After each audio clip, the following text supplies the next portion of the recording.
Como vocês sabem, são 5 pontos de presença e 5 pontos de quê? De trabalho. Aqui dá 10 pontos. Na realidade, esses pontos vão entrar tudo aqui dentro. Ou seja, quem não vem na aula também vai perder o quê? Essas atividades. Então, automaticamente, já vai perdendo aqui dentro seus 5 pontos de presença também. Certo? Então, se faltando, vai automaticamente somar aqui dentro. Tá? Porque até onde foi no passado, ou se não tem presença, ou é 5 ou é 5. Não tem 3, 5 ou 0. Não tem 2, não tem 1, é 0 ou é 5. Então a gente vai fazer assim, ou vem na aula, ou já não vai ganhar logo os seus 5 pontos logo, ou seja, não vai ter ponto aqui dentro.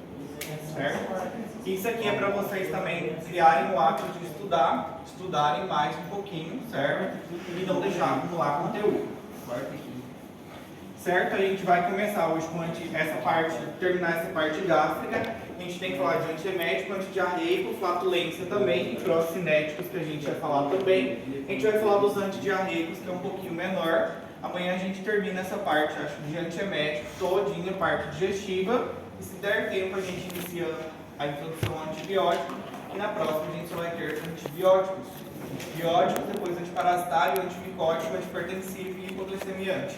Certo? Então, dessa parte aqui, a prova de vocês já está aí perto também, né? Falta 2 semanas para começar as parciais de vocês já.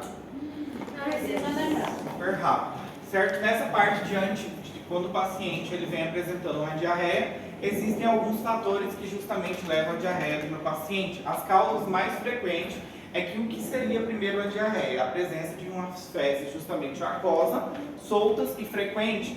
E a diarreia ela pode ser caracterizada como crônica e aguda. Normalmente crônica é quando ela é prolongada, certo? Acontece por muito tempo e ela dura por mais de 4 semanas. E a aguda normalmente é menor de 4 semanas, certo? E em alguns casos tem o quê? A diarreia ela tem diversas causas. A gente tem que tomar um pouquinho de cuidado aqui com essas diversas causas da diarreia. A gente pode ter desde uma síndrome de má absorção, a gente pode ter também um processo o quê? Infeccioso, a gente pode ter também o quê? Uma síndrome justamente irritável do intestino, certo? Então várias causas podem levar o meu paciente a manifestar uma diarreia. E a gente classifica como diarreia osmótica, secretora, exudativa e também por agentes infecciosos. Aqui, normalmente por agentes infecciosos, a gente tem o quê? Desde bactérias que podem causar uma afetação, como também alguns vírus. A diarreia exudativa, por exemplo, uma inflamação que causa úlceras. Por exemplo, que patologia que a gente tem aqui que causa inflamação e úlcera? E úlceras? Gastrite poderia ser uma, mas inflamação e úlcera normalmente uma colite ulcerosa, certo? Pode acontecer uma diarreia exudativa, certo? Uma diarreia secretora aqui também poderia acontecer. O que poderia levar a esse aumento de secreção? Ou seja, o que levaria uma diarreia secretora, por exemplo?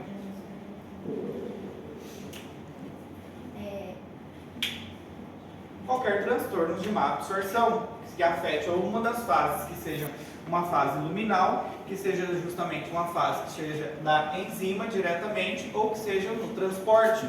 Pode levar a um desses tipos de diarreia. Que a gente normalmente vem associando aqui a diarreia a alguns agentes o quê? Infecciosos, que é muito comum, e pode acontecer também o quê? Síndrome também, que acontece muito do colo irritável.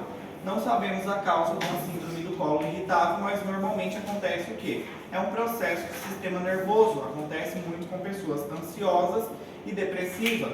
Aquela diarreia, normalmente a pessoa ela começa com uma cólica abdominal e automaticamente ela tem que correr para o banheiro, seja por causa de uma prova, uma apresentação de um trabalho, é justamente essa causada por uma síndrome do colo irritável. Não tem uma causa específica que leve a pessoa a desenvolver a síndrome, certo? Mas normalmente acontece com pessoas, elas ficam muito irritadas ou muito preocupadas e tem que correr aonde? Para o banheiro rapidamente. Fez a parte, defecou, eliminou o problema. Algumas também têm um tipo de diarreia, que é, por exemplo, em viagem. Fica muito ansiosa, que também é do colo irritável. O que acontece? A pessoa fica muito ansiosa porque vai viajar e durante a viagem mesmo pode apresentar o quê? Diarreia. Mas nisso aí a gente precisa investigar bem também, porque a pessoa tem o hábito de consumir muitos alimentos na estrada e aí pode entrar em contato com um alimento que esteja contaminado, já esteja justamente com algum patógeno. justamente com algum micro-organismo, certo? E aqui a gente tem que tomar um pouquinho de cuidado. Como é que a gente trata normalmente as diarreias? E que a gente tem que tomar cuidado com as diarreias? Desidratação. Desidratação, principalmente, tá? Porque na fisiopatologia tem um aumento da motilidade intestinal, aumento justamente da secreção intestinal, tem uma alteração na absorção e tem um processo inflamatório aqui. Tudo isso aqui leva à minha diarreia. Então aumenta a motilidade intestinal, por isso que a pessoa ela sente muita cólica, justamente devido a esse aumento da motilidade intestinal. Aumento também da secreção intestinal, a pessoa começa a perder muito sódio, muito potássio e automaticamente muitos hidrogênios também, que levam à desidratação. Alteração na absorção também, tudo que ela consome não é absorvido. E aqui tem um processo inflamatório justamente ali. Como eu falei para vocês, existem várias causas que podem levar a uma diarreia. Desde o que? Um processo enzimático, que seja secretado pelas vias biliares, ou pancreático, que não vai fazer o processo de degradação dessa substância. Por exemplo, um exemplo seria o que? Lactase. Automaticamente a lactose tem uma deficiência de lactase, não faz o que? A degradação de lactose. Automaticamente a pessoa ela vem manifestando o que? Uma diarreia, que característica é um processo alérgico, diretamente à lactose. Ela tem um déficit justamente o que? Enzimático.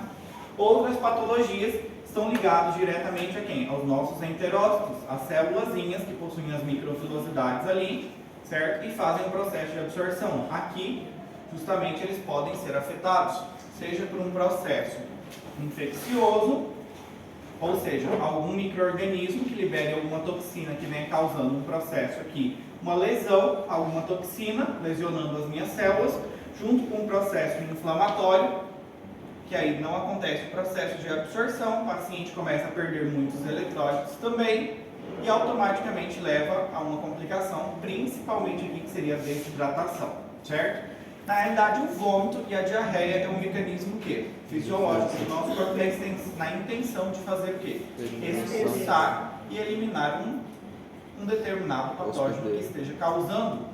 Então aqui a gente tem que cuidar em relacionado ao tratamento, certo? Então a evacuação normalmente, o que a gente tem que olhar? Se a fezes do meu paciente ela só veio com material fecal, se justamente tem a presença justamente de sangue ou pus nessas fezes, é importante. Pode vir acompanhado essa diarreia de vômito, de febre, debilidade, perda de apetite, dor abdominal. Isso são dados importantes para eu chegar a uma conclusão do que pode ter levado o meu paciente a essa diarreia. Porque um dos tratamentos que a gente tem aqui é justamente o quê? Cortar essa diarreia, parar com essa diarreia. Mas isso aí a gente tem que ver a causa do meu paciente. Se for uma diarreia infecciosa, a gente não pode utilizar, a gente não deve cortar. Certo?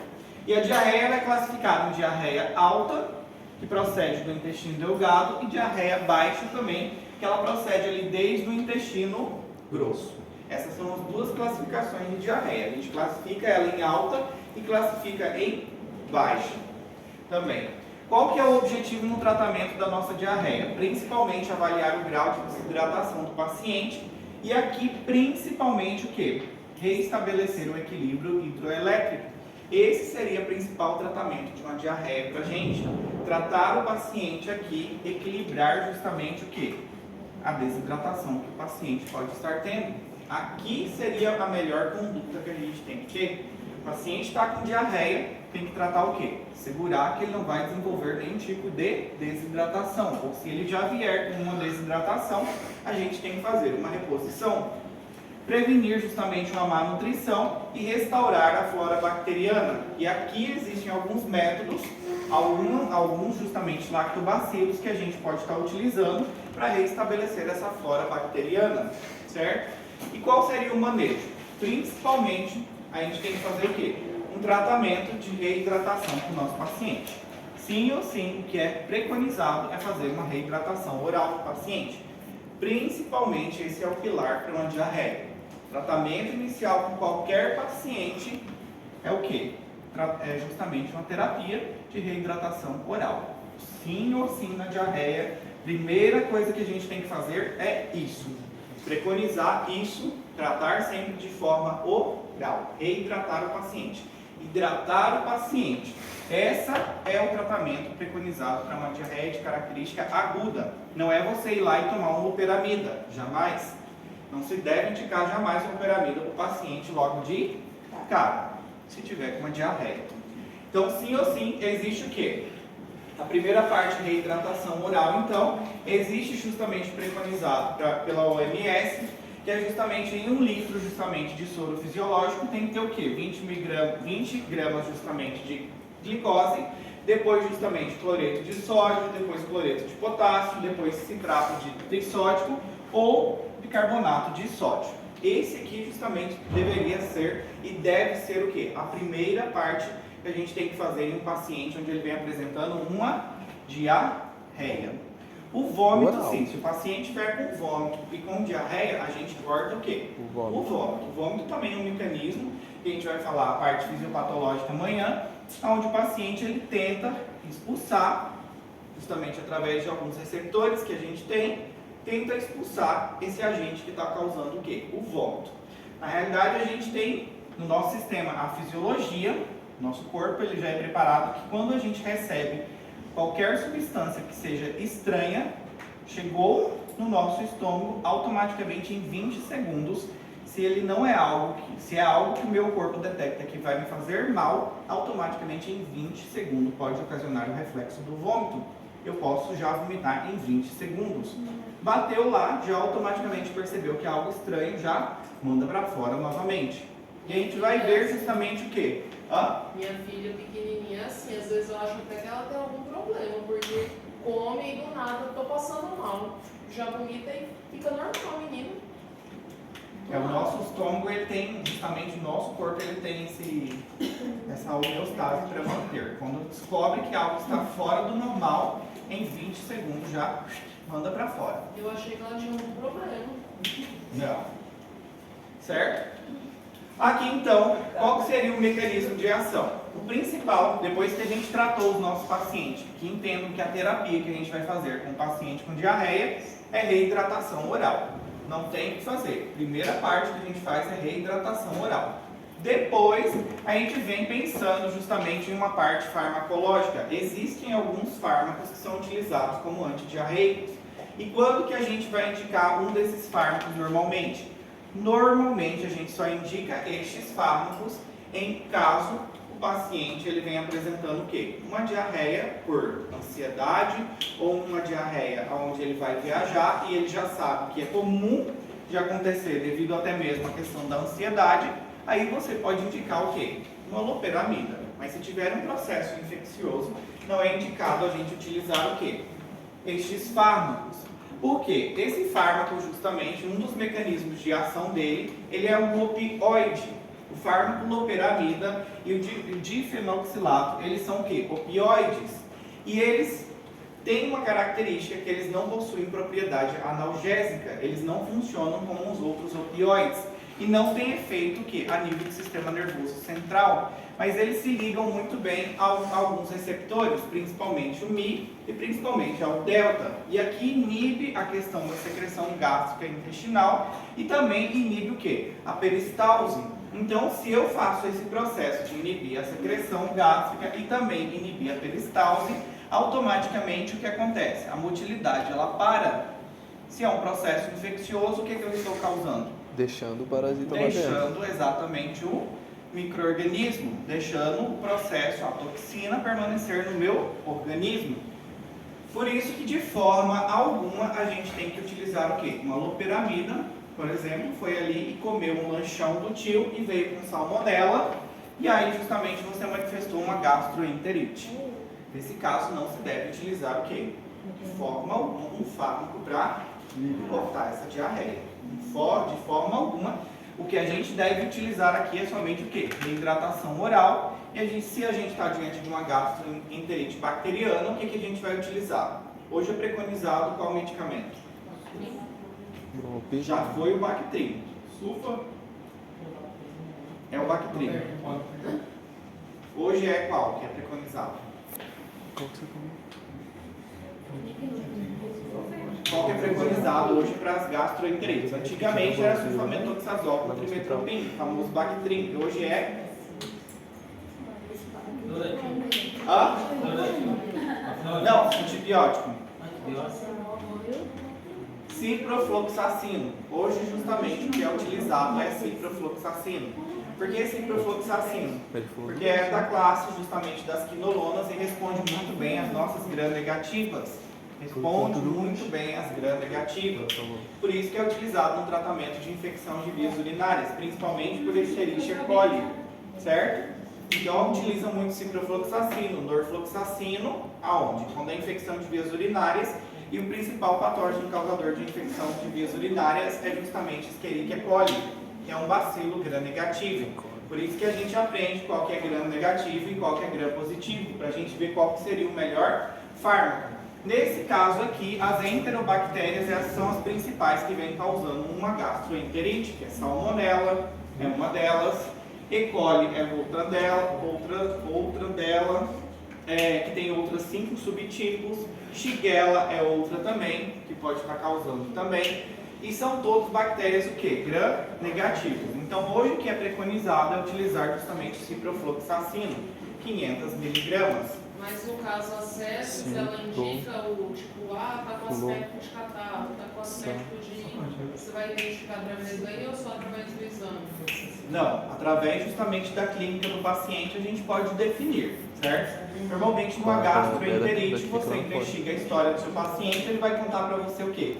No episódio anterior, o que aconteceu com ele? O que ele fez antes? Saiu para comer. Saiu para comer. Em quanto tempo normalmente manifesta uma gastroenterite? De 8 a 12 horas, certo? Porém, a gente tem uma intoxicação alimentar que é mais rápida, que ocorre em até 4 horas, que é por Staphylococcus aureus. Muito bem. Staphylococcus aureus é o quê? Um gram positivo, faz parte da nossa microbiota, certo? Aqui, de 8 a 12 horas, entra a salmonella. De 4 horas é justamente o quê? Aqui no caso é um Staphylococcus aureus, a intoxicação alimentar mais rápida é por Staphylococcus aureus. Você foi ali na festinha de aniversário, participou do aniversário, comeu cachorro quente, comeu bolo e tudo mais, depois de 4 horas já começa com um episódio de vômito e justamente de diarreia. E aí você tem que observar o que? A clínica do seu paciente, o histórico dele, para você ter noção se pode ser o quê? Uma gastroenterite. A reidratação de qualquer um dos tipos da diarreia que der, ela é feita, pode ser feita além de água também com soro? O ideal é justamente a gente fazer com o soro, certo? A gente fazer esse tratamento, a gente fazer justamente utilizando o soro. O soro e aquele tipo estilo Repoflor, né? Também põe a... Isso, esse é outro que a gente pode utilizar, certo? Mas nesse caso aqui, a gente só vai utilizar os fármacos somente quando é uma diarreia onde não apresente um processo infeccioso. Somente aqui a gente utiliza. E é justamente o que a gente tem aqui que é mais utilizado, muito famoso, é a loperamida, o famoso Imosec, certo? E está completamente errado o paciente fazer a utilização ou interromper justamente essa diarreia se ele está diante de um processo o quê? Infeccioso. Se ele não sabe a origem, a gente precisa orientar os nossos pacientes a não fazerem o quê? A utilização desse fármaco, certo? A não ser que, por exemplo, o Lucas sabe justamente que ele vai ficar muito nervoso na apresentação de trabalho e ele vai ter o quê? Um episódio de diarreia. O Lucas ele pode justamente fazer o quê? A utilização de um opioide, utilizar justamente essa loperamida, justamente para causar uma inibição, principalmente o quê? A nível de peristaltismo e inibir o processo de secreção também. Certo? Então a loperamida é um dos mais utilizados, é um que a gente vem utilizando principalmente. E aqui existe um caso que a gente pode utilizar a loperamida, mas isso aqui é somente justamente quando você o quê? Confirma. Quando você tem um confirmativo, aqui você pode utilizar uma loperamida, que é um antissecretório contra a toxina, principalmente de cólera e principalmente de Escherichia coli. Mas aqui é quando você confirma. Normalmente você não vai solicitar só para uma diarreia para confirmar. Então, em todos os casos, a gente vai inibir, ou seja, a gente vai evitar a utilização de loperamida, certo? justamente devido ao efeito que ela pode produzir. Você vai prender justamente as toxinas mais ainda dentro do seu paciente. E a intenção aqui é justamente o quê? Hidratação oral. Hidratar o paciente. Diarreia, hidratação. A dose normalmente começa com 4 miligramas, depois automaticamente, quando a gente vai utilizar o fármaco, o paciente pode utilizar 2 miligramas a cada 4 a 6 horas e não exceder no máximo 16 miligramas por dia de loperamida, certo? Crianças também podem utilizar, mas aqui quando eles têm de 6 a 8 anos, e normalmente vai utilizando 1 miligramas 2 vezes ao dia e depois, quando ele vem com 9 a 12 anos, pode utilizar de 1 a 2 miligramas. Essa dose também para criança é importante a gente levar em consideração. Mas aqui entenderam que a gente só vai utilizar o fármaco quando a gente tem noção que não é um processo infeccioso, certo? Aqui em todos os casos, o que a gente vai usar principalmente? Probióticos, certo? Aqui sim a gente pode adicionar junto de uma terapia justamente de reidratação oral, os probióticos. Os probióticos eles são excelentes aqui. O que atrapalha às vezes nos probióticos é justamente o quê? Custo. Eles são caros. E às vezes a pessoa não vai querer o quê? Pagar um probiótico. Então aqui, o mais barato que a gente poderia indicar para o paciente. Floratil? Floratil ainda tem algumas pessoas que não têm condição, mas um que vem de mercado. Um que vem de mercado. Não.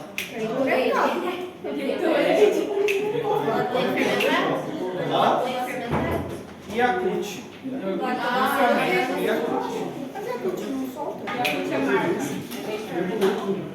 O que acontece? O Yakult ele contém o que lá? Lactobacillus. Então se a pessoa ela não tem condição, se ela não tem condição justamente de comprar, ou seja, você sabe que a pessoa não vai conseguir comprar, então você pode indicar o quê? Que ela venha tomar Yakult. Isso você pode indicar que ela vai fazer a utilização e vai fazer a reposição justamente o quê? Desses lactobacilos. O que acontece? É que quando a gente tem um processo, quando a gente acontece uma diarreia, certo? A gente está tendo o nosso intestino aqui. E exemplo, vamos pegar aqui uma salmonela, certo? A gente tem a nossa salmonela aqui. E a salmonela justamente se encontra nessa região, ela começou a liberar o quê? Os seus componentes tóxicos. Começou a liberar as toxinas e essas toxinas vão começar justamente a lesionar o meu epitélio. Começa justamente um processo que secretório também começa a eliminar também o quê? Água, perder muita água, eletrólitos. Isso aqui tem aqui dentro também algumas bactérias que são intestinais que elas auxiliam no processo de fermentação. Que elas são benéficas para a gente, elas nos auxiliam. Só que num processo infeccioso, o que acontece com elas? Elas acabam sendo eliminadas também, acaba fazendo um arraste, certo? Elas acabam sendo eliminadas também, e o que acontece? Quem vai justamente dominar a área aqui, acaba que é as salmonelas, domina essa região e fica comandando aqui. Ela acaba eliminando a outra, e ela acaba comandando aqui. Existem duas situações. A gente faz essa reposição de flora intestinal, que a gente fala justamente, uma é na intenção das minhas bactérias benéficas virem aqui e colonizar completamente o meu intestino e não deixar espaço para quem? Para a salmonela, para outro que seja patógeno vir colonizando ali. Só que, porém, quando a gente vem tomando um ciprofloxacino, por exemplo, o ciprofloxacino vai eliminar quem? Tudo. Todas. Quando a gente toma um antibiótico, justamente o antibiótico ele não faz uma seleção. Ele vai eliminar tanto as boazinhas como os malzinhos também, certo? Então, quando a gente vai utilizar justamente um repositor de flora intestinal, a gente tem que ter noção disso também. Você vai estar eliminando também, quando você faz a utilização do antibiótico, você está eliminando o quê? As boazinhas também. Por isso, é um dos fatores que, por exemplo, quando a mulher faz a utilização de antibiótico por muito tempo, o que manifesta normalmente? Candidíase vaginal. Isso se deve ao quê?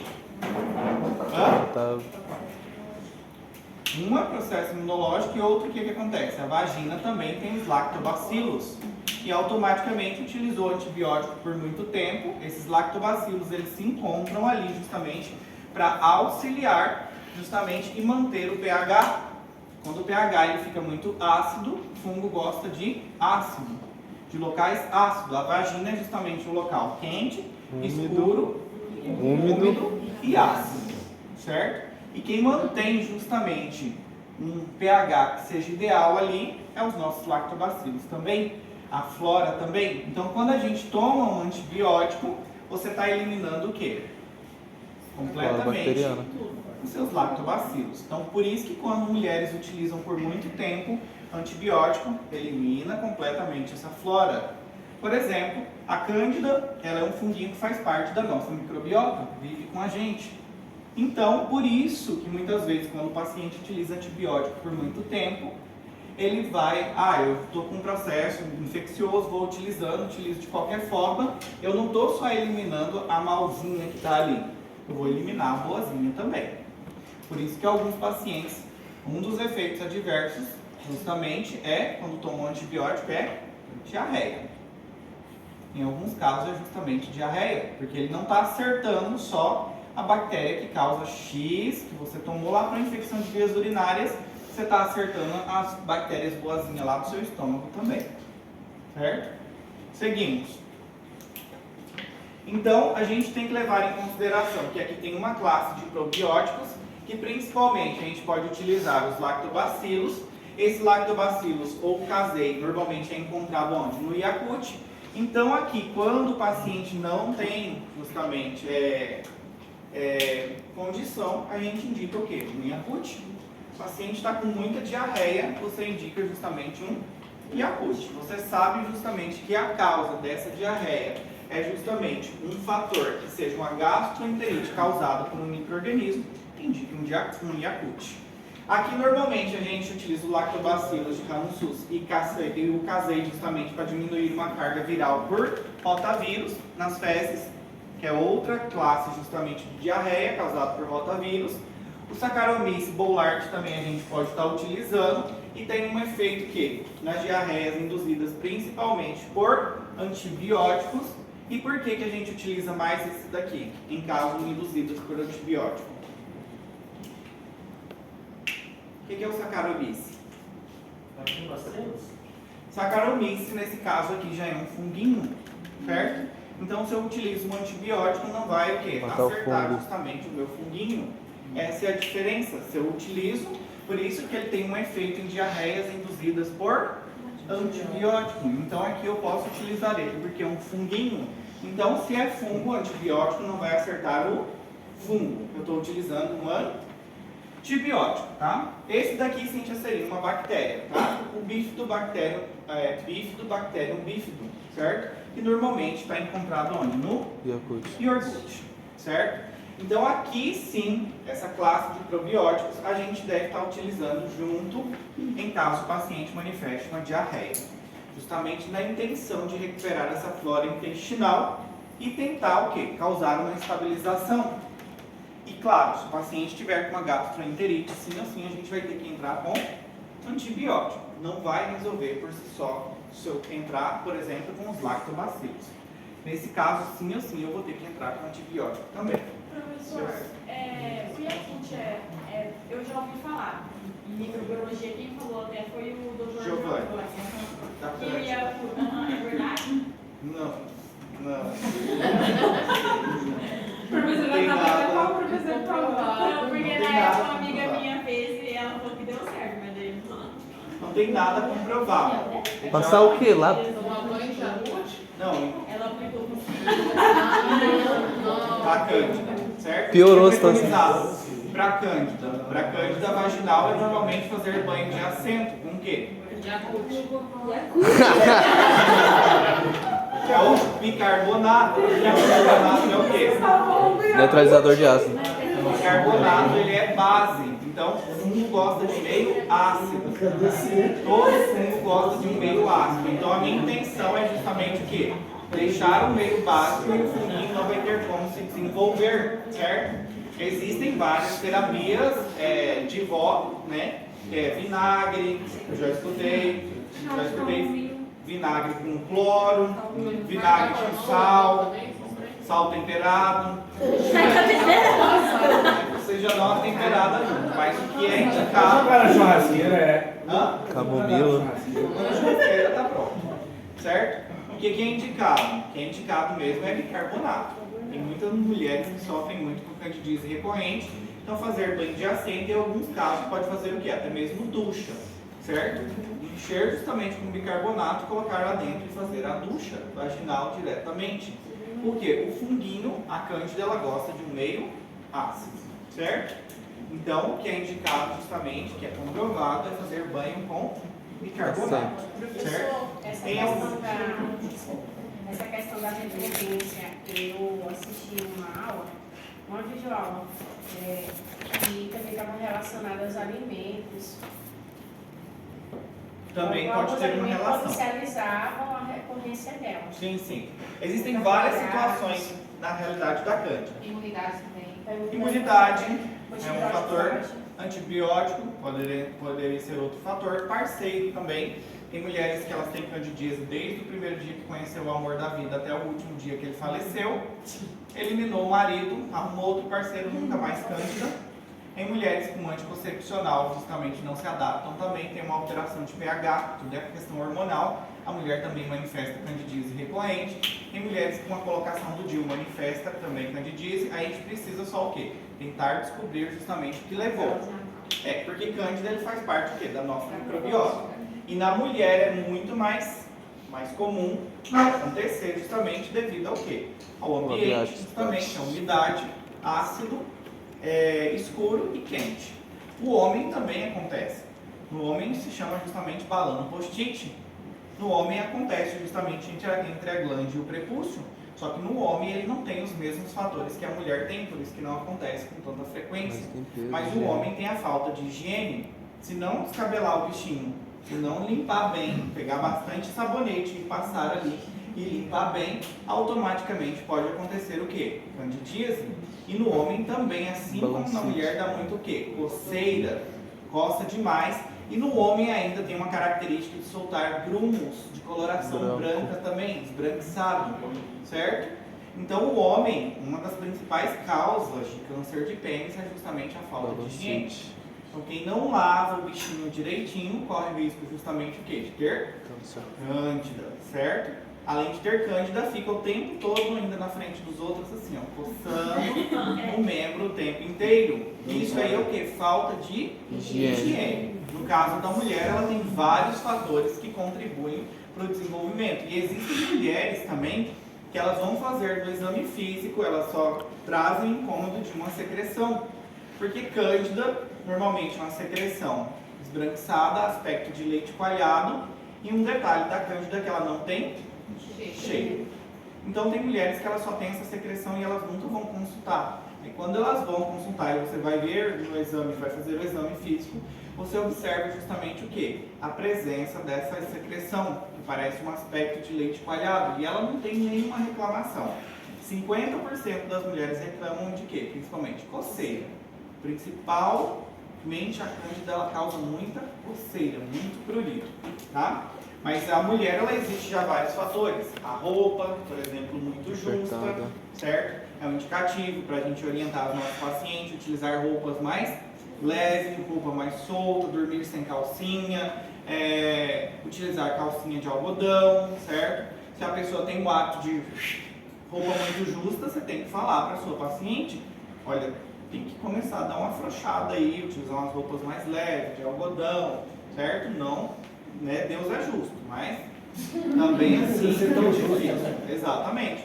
Porque isso acaba o quê? É um dos fatores que contribui para o desenvolvimento de cândida. Na verdade, tem aqueles forrinhos pequenos que mulher usa geralmente depois da menstruação também pode causar? Qual? Aqui, um forrinho pequeno. Protetor diário. Protetor diário. Usar muito, tipo, todo dia. Pode contribuir. Pode contribuir. Exatamente. Quanto mais quentinho fica. Exatamente. Fica muito tempo utilizando aquilo. Exatamente. Então o que acontece? Cândida, a gente tem que saber orientar. Tem mulheres que sofrem muito. Eu tenho uma aluna recentemente que ela começou a fazer um tratamento comigo, ela está fazendo, ela disse que deu uma melhorada mais relacionado à cândida dela. Ou seja, Que está bem melhor. Hã? Ou seja, todos. Não, Ou seja, também não. Farmacêutico. Certo?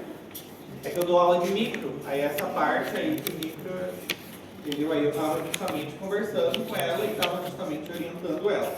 Mas tem mulheres que sofrem demais com cândida. Vocês vão ver que um dos principais motivos de consulta é justamente o quê? Candidíase vaginal. Certo? Isso, quando eu falo para vocês da calça justa, isso é importante porque vocês têm que começar a ter um olhar clínico, e isso começa aqui dentro da sala de aula, olhar para o coleguinha e começar a clinicar também. Porque como paciente a gente já olha ele desde a porta. Se a paciente está com uma calça muito justa e eu já olho na ficha que o motivo de consulta dela é uma secreção vaginal, eu vou observar como que a minha paciente está vestida. Isso não é julgar, é sua parte médica. Se eu já sei que é uma pessoa que vai vir consultar comigo e eu observo que a roupa dela está toda o quê? Suja. O que eu já vou pensar? Que ela não tem muito hábito o quê? Higiênico. Certo? As pessoas elas têm uma distorção de pobreza e falta de higiene. Ser pobre não é Ser ser sujo. higiênico, certo? E algumas pessoas têm uma pequena distorção aí. Então a gente tem que olhar para o nosso paciente desde o momento que ele vem consultar. Então se eu vejo que é um paciente, a não ser que eu vejo que é um paciente o quê? Que não tem nem aonde sobreviver, que realmente vive na rua, não tem como ele tomar um banho, não tem como ele lavar a roupa. Então aí é um caso fora a parte. Mas se eu sei que é uma pessoa que tem casa, que tem condição de lavar uma roupa, mas não tem o hábito higiênico, eu vou ter que orientar a minha paciente e falar, ó, tem que ter hábitos de higiene, certo? Utilizar um sabonete de forma adequada, você tem que saber orientar justamente o quê? A sua paciente. Voltando para cá, certo? Nessa classe aqui, justamente, em alguns casos, a gente pode indicar, somente para completar, alguns desses lactobacilos aqui para o paciente também que sofre muito com candidíase recorrente. Normalmente os GOs, eles passam um tratamento de 30 dias justamente para o paciente com lactobacilos, certo?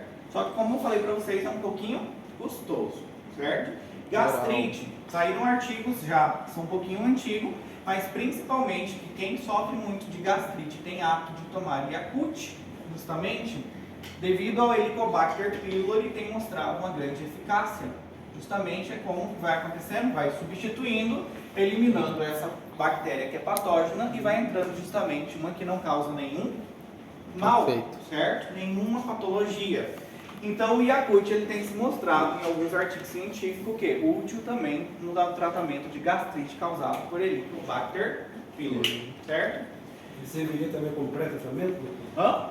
Ele serviria também como pré-tratamento? Pra quê? profilaxia. Profilaxia? Sim, serviria. Todo dia tomar um Yakultzinho seria excelente. Prevenção. Certo? Laxante, aqui a gente já fala o oposto, certo? Aqui a pessoa ela tem uma dificuldade justamente, né? E aqui ela tem que utilizar o quê? Um laxante. Nesse caso aqui a gente tem vários laxantes e eles são muito utilizados principalmente o quê? No tratamento de estranhamento, principalmente, e algumas pessoas podem ser utilizados também os enemas no tratamento de fecaloma. O que seria fecaloma? Fezes endurecidas. Fezes endurecidas, impactadas justamente. E essas fezes, principalmente esses fecalomas, vão surgir quando? Desidratação. Também. De evacuação. Por desidratação. O que é a queixa mais frequente? Não tomar muito líquido seria uma delas. O que mais? Fecaloma acontece muito em que tipo de paciente? Idoso, muito bem. Normalmente idoso em pacientes com estágio terminal. Porque é uma atividade que é mais Gestante também pode devagar. visitar, só que o gestante normalmente vem mais com estranhamento. Já o fecaloma é mais em paciente o quê? Idoso. É aquele paciente em estágio terminal e já faz ainda para ajudar a utilização de um opioide para dor. Então é um paciente que as fezes elas vão se impactando Tem uma utilidade e automaticamente chega 2, 3 horas da manhã na urgência do hospital com um quadro de fecaloma. E aí tem que tomar um pouquinho de cuidado para tirar esse fecaloma, né? Porque sai fezes aí na hora que sai, né? Às vezes acontece justamente uma diarreia que a gente fala de reembolsamento. Ali justamente formou aquela fezes impactada, mas logo aqui está o quê? Lotado de diarreia. E a pessoa ela tá com muita dor, muitas vezes dor abdominal, ela tá justamente, ela não consegue evacuar. Então na hora que isso daqui sai, menina, sai com vontade, certo? Então tem que tomar um pouquinho de cuidado na hora de tirar, para você não ficar o quê? Coberto de fezes, certo? E normalmente isso aqui são episódios que acontecem 2, 3 horas da manhã. Você vai levantar, você está lá no seu sono tranquilinho e chega um fecaloma para você justamente, tá? Já aqui, então, a gente utiliza principalmente os laxantes na intenção do quê? De tratar um paciente que tem o quê? Estrenítico, justamente constipado, que não consegue ir ao banheiro. E a principal medida que a gente tem que levar em consideração aqui são normas higiênicos dietéticas. Primeiro tem que ser o quê? Higiênicos, dietética, e depois que a gente entrega justamente o tratamento com um laxante. Então, principalmente aqui são hábitos dietéticos que a gente tem que levar em consideração. O que entraria justamente aqui dentro desses hábitos dietéticos? Não segurar as fezes. Não segurar, por exemplo, seria um deles. Deu vontade no banheiro, a gente tem que ir o quê? Defecar. Sim ou sim. Deu vontade no banheiro agora, ou vou parar a aula aqui e vou lá no banheiro, gente. Entendeu? Tem que ir, tem que ser assim mesmo. Não pode segurar. Porque justamente esse processo de você ir segurando pode justamente gerar o quê?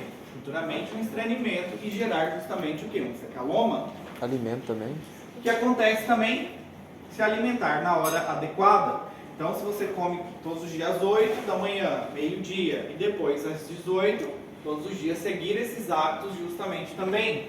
Outra coisa também que é muito importante, manter uma dieta sana, equilibrada, rica em fibras. Ah, beleza, fibras, vou passar fibras para o meu paciente comer. Ó, o senhor está com estreñido, vou passar aqui para você, o senhor vai utilizar fibras. Ah, o que é fibras? Vou dar um exemplo aqui para o senhor, aveia, o senhor vai colocar mais legumes, mais folhas na sua dieta, perfeito.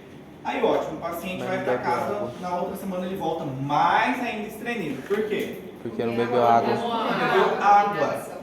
Exatamente. A gente tem que indicar para o nosso paciente tomar água, muita água diretamente. Um cúmulo de fibra. Tem que fazer a utilização de muita água, senão não adianta ele comer, por exemplo, aveia e não tomar muita água. Tem que comer, justamente tomar muito líquido, certo? E fazendo esse processo, ele está evitando o quê? Um estranhamento e evitando outros possíveis problemas futuramente. Uma hemorroida, certo? Por exemplo. Então isso é importante que a gente indique, tomar muita água. Já tomaram bastante água hoje, né? Sim. Isso, muito bem, certo? Depois disso, o que é indicativo a gente fazer também? Exercício físico. Atividade física é muito importante. Não precisa ser aquela atividade extrema, mas pelo menos o quê? Uma atividade física de forma moderada. Pelo menos caminhar 3 vezes na semana, 50 minutos. Certo? Cada 3 vezes na semana, 50 minutos já seria excelente, certo? Criar esse hábito de realizar atividade física.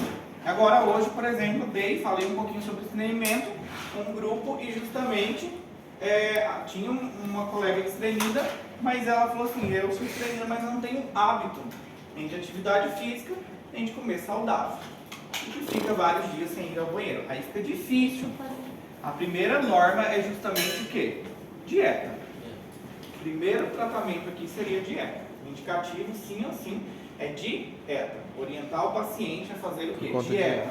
Beber bastante o quê? Água. Fazer a utilização de fibras. Excelente.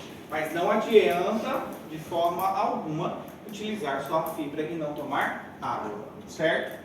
Depois, a gente vem para os tipos justamente de laxantes.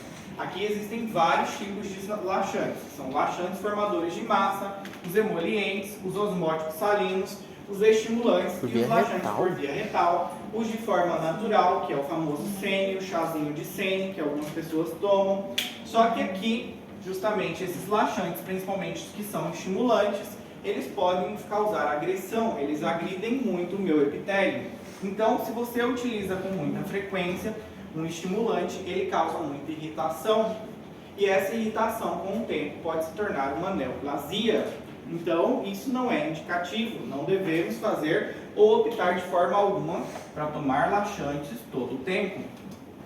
Certo? Os formadores de massa, justamente, eles são quem? O celulosa, o penicillium também e justamente o plantago ovata. Eles são justamente o que? Eles aumentam o conteúdo intestinal e o material fecal provocando o quê? Uma maior distensão da parede intestinal, e aqui vai levar o quê? Apresentando um aumento da peristalse intestinal, e vai favorecer com que o meu paciente o quê? Consiga evacuar. E podem ser utilizados o quê? De forma oral. O seu efeito não é de forma imediata, esse paciente vai ter que ir utilizando todos os dias, mas são o quê? Mais naturais, certo? Agora, por exemplo, aqui tem justamente falando para vocês a dose, a indicação, o efeito e o mecanismo de ação que a gente acabou de falar, e quanto tempo esse paciente ele tem que estar utilizando e quantas gramas por dia. Agora, os suavizantes, a gente já tem o quê? Glicerina, azeite de rícino, aqui, glucosato de cálcio e lauril sulfoacetato de sódio. Aqui observem que existem dois que são retal. Glicerina a gente utiliza muito. Esses aqui são suavizantes, eles favorecem justamente o ingresso de água e líquido e no material fecal, causando o quê? Um Hamlet, aumentando justamente essas fezes e favorecendo o quê? O processo de evacuação por estimulação justamente do peristaltismo. E aqui, alguns são unicamente por via retal. Glicerina a gente utiliza mais em quem? Criança, certo? A criança chegou lá, a mãe vai falar, meu filho não está indo no banheiro já tem 4 dias, você vai fazer o quê? Pegar justamente um supositório de glicerina, introduzir lá dentro e esperar o resultado. Daqui 30 minutinhos o resultado vem, certo? A criança já levanta e fala, mãe, eu preciso ir ao banheiro. Depois volta super feliz da vida, que não evacuou em 4 dias, evacuou em 10 minutos, tranquilamente, certo? Então a resposta é super rápida, certo? Aqui os osmóticos são fármacos justamente como a lactulosa. Essa lactulosa a gente sempre vê ela, certo? Hidróxido de magnésio e polietileno glicol. Esses aqui são fármacos justamente que eles puxam mais água para o intestino. Então eles trazem mais água devido ao quê? Ao alto teor, a elevada osmolaridade, e vai aumentar o quê? O volume do conteúdo intestinal, vai ter uma maior distensão da parede do intestino e vai favorecer justamente o quê? O peristaltismo. Então eles puxam mais água, por isso que a gente fala o quê? Osmóticos. E um do que pode ser utilizado aqui é a lactulose, que é muito comum a gente encontrar lactulose. Agora aqui, principalmente de estimulantes, a gente tem que tomar um pouquinho de cuidado, porque eles são irritantes, eles vão irritar justamente o quê? As minhas células. Eles irritam a célula e automaticamente esses aqui, eles causam o quê? Um incremento da atividade muito alta peristáltica também no intestino, por isso que a pessoa, quando ela toma um desses irritantes aqui, ela sente muito o quê? Cólica, ela tem que correr para o banheiro rapidamente. Esses irritantes são aqueles que a gente coloca onde? No suquinho do colega, certo? Quando a geladeira é compartilhada e alguém come seu alimento e você vai lá e enche laxante para descobrir quem está comendo o seu alimento, certo? Então automaticamente ali você descobre, porque depois de uma hora mais ou menos, a pessoa não vai mais sair da onde? Do banheiro. Então você descobriu quem que era o gatinho que estava comendo também os seus alimentos. Os estimulantes não podem causar câncer. Os estimulantes sim, os irritantes, certo? Esse a gente falou. Contraindicações. A gente tem que levar aqui justamente desses estimulantes por contato, que causam justamente muita irritação intestinal, por aumento do peristaltismo. A gente tem que levar em consideração algumas contraindicações. Então, pacientes que apresentam hipersensibilidade, isso é de forma geral a todos, pacientes que já têm apresentando cólica, náusea, vômito, ou justamente alguma síndrome intestinal, a gente não vai indicar de forma alguma um laxante para ele, certo? Isso é meio que óbvio. Deve evitar do quê? Principalmente o uso de forma repetida e de forma indiscriminada. Isso aqui acontece muito. As pessoas elas não sabem, não conseguem ir ao banheiro, o que elas têm a prática de fazer? Justamente ir lá na farmácia, pedir um laxante e tomarem o quê? Por conta. E isso é irritante. Irritante justamente para as minhas células, certo?